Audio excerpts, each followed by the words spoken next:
बच्चों, आज आपको मैं बीमा की सीमाओं के बारे में बताऊंगा कि बीमा सभी के लिए बहुत उपयोगी है।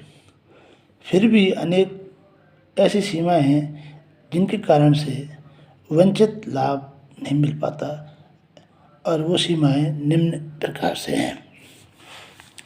पहली है ऊंची बीमा दर, हाई प्रीमियम रेट।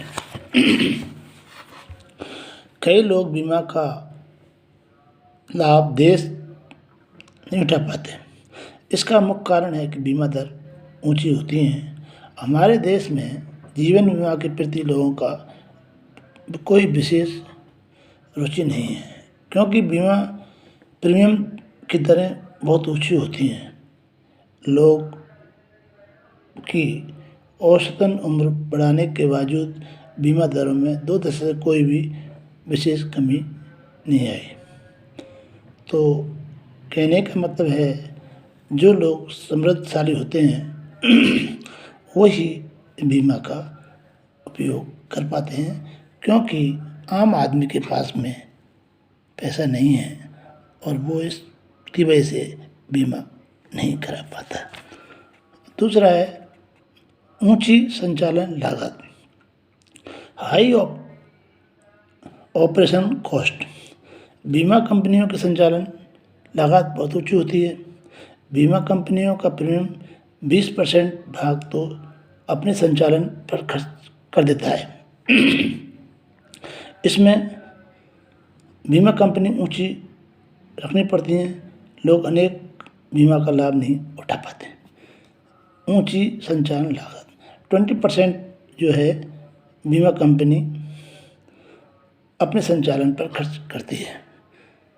तीसरा है नैतिक संकट, मॉरल।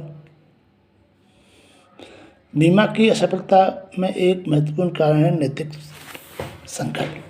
बीमा कराने वाले लोग बीमा का दुरुपयोग भी करते हैं। कुछ लोग अपनी नैतिक कमजोरियों के कारण निम्न प्रकार का करते हैं। बीमा की सफलता को संदेह बना देते हैं। उदाहरण के लिए कुछ लोग दावे फर्जी कर देते हैं, क्योंकि गाड़ी का बीमा करवा लिया और बीमा कराने के बाद में उसकी फर्जी तरीक़ा से मिली भगती के कारण से उसका क्लेम उठा लिया जाता है। फिर है कुछ लोग बीमा द्वारा उपलब्ध सेवा या सुविधाओं का अधिक उपयोग करना चाहते हैं।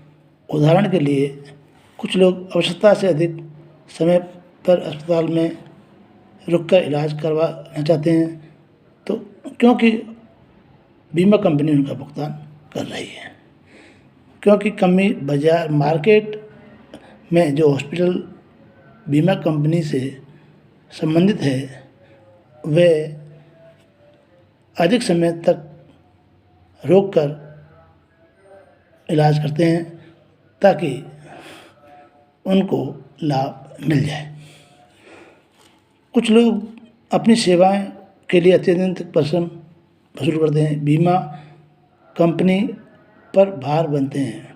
उदाहरण के लिए कुछ डॉक्टर बीमित रोग से अधिक फीस या मोटर मैकेनिक बीमा की गाड़ी के मालिक से अधिक परिश्रम वसूल भी करने का प्रयास करते हैं। चौथा है कुछ लोग बीमा की वस्तु का लापरवाही से उपयोग करते हैं या उनकी सुरक्षा का पूरा ध्यान नहीं देते हैं। लोग कई बार आपने देखा होगा, जब गाड़ी का बीमा होता है तो आदमी निष्फिक्र होकर गाड़ी चलाता है। उसको एक्सीडेंट की चिंता नहीं होती, क्योंकि वो जानता है कि अगर कोई घटना घट गई तो उसका क्लेम बीमा कंपनी द्वारा किया जाएगा। दायित्व बीमा की दिशा में कई बार लोग अधिक दावे प्रस्तुत करके अधिक राशि प्राप्त कर जाते हैं। एक्सीडेंट हुआ नॉर्मल और क्लेम हाई फाई कर देते हैं। इससे बीमा कंपनियों को संचालन करने में अत्यधिक कठिनाई होती है। इन परिस्थितियों में बीमा का संचालन करना कब यह अत्यधिक कठिन हो जाता है। कई बार तो बीमा कंपनी दिवालिया तक हो जाती है। चौथा है, सभी जोखिमों का बीमा संभव नहीं। आपने देखा होगा जीवन बीमा में अनेक जोखिमें विद्यमान होती हैं, किंतु सभी का बीमा संभव नहीं है। केवल शुद्ध जोखिमों, प्योर रिस्क का ही बीमा करा जा सकता है। परिकल्पित जोखिम का बीमा नहीं किया जा सकता। पांचवा है, शुद्ध जोखिमों का चयन। बीमाकर्ता सभी शुद्ध जोखिमों का चयन का बीमा नहीं करते हैं। यदि करते हैं तो उचित दरों पर करते हैं, कभी कभी तो बिल्कुल ही नहीं करते। उदाहरण के लिए, एक हृदय रोगी शल्यक्रिया करवा चुके रोगी का बीमा करने में बीमा कंपनी कोई रुचि नहीं दिखाती। इसी प्रकार से कुछ बीमारी ऐसी होती हैं, बीमाकर्ता यह मान लेता है कि प्रस्तावित जीवन बीमा योग्य नहीं है। ऐसे व्यवहार में प्राय देखा गया है और बीमा कंपनी इस तरह के जो जोखिम वाले बीमा होते हैं उनका बीमा नहीं करते। छठा है, एकांकी व्यक्ति की जोखिम का बीमा संभव नहीं। यदि किसी जोखिम से केवल एक ही व्यक्ति का या बहुत कम व्यक्तियों से घिरे हैं तो इतने कम व्यक्तियों की जोखिम का बीमा संभव नहीं होता। बीमा तभी संभव होता है जब लगभग सभी प्रकार के जोखिम अनेक व्यक्तियों से घिरे हुए हों। सातवां है, वास्तविक हानि के मापदंडों की असंभाव्यता। यदि किसी घटना के घटित होने से होने वाली वास्तविक हानि का मुद्रा के माप करना असंभव हो तो बीमा करना संभव नहीं होता। केवल भौतिक हानियों का ही मुद्रण और मापन किया जा सकता है।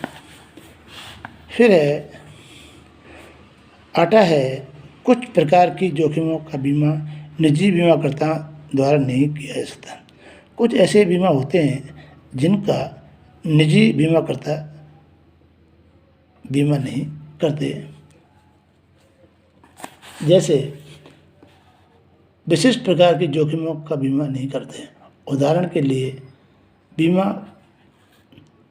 बेरोजगार बीमा, बैंकों के दिवालियापन का बीमा, इस प्रकार के सरकार के सहयोग से ही किया जा सकता है और इस प्रकार से कोई भी बीमा कंपनी इस तरह का बीमा नहीं करते। नेक्स्ट है, बीमा योग्य हित। बीमा तभी कराया जा सकता है जबकि बीमित व्यक्ति की विषय वस्तु में बीमा योग्य हित हो। यदि बीमित व्यक्ति का बीमा की विषय वस्तु में हित नहीं है तो बीमा नहीं होता। नेक्स्ट है, आकर्षणहीन विनियोग। सुरक्षा को हम बीमा से मापते हैं, लेकिन मैं आपको बताना चाहता हूँ बीमा को सुरक्षा के साथ साथ विनियोग का साधन भी कहा जाता है, किंतु इसे विनियोग का आकर्षण साधन नहीं कहा जाता है। इससे प्राप्त होने वाले लाभ या अन्य विनियोग साधनों की तुलना में बहुत कम होते हैं। अब आपको हम नेक्स्ट जो है वीडियो जो अपलोड करेंगे वो होगा सभी जोखिम बीमा योग्य नहीं है और सभी जोखिमों का समाधान बीमा नहीं है। आपने all risk are not insurable, all risk can not be covered by insurance. इस चैप्टर पर हम जो है कल आपको कल इस पर डिस्कस करेंगे। कल से आशय है जब भी नेक्स्ट टर्न आएगा तब हम आपसे इस पर मामले में डिस्कस करके आपको स्पष्ट करेंगे। Thank you.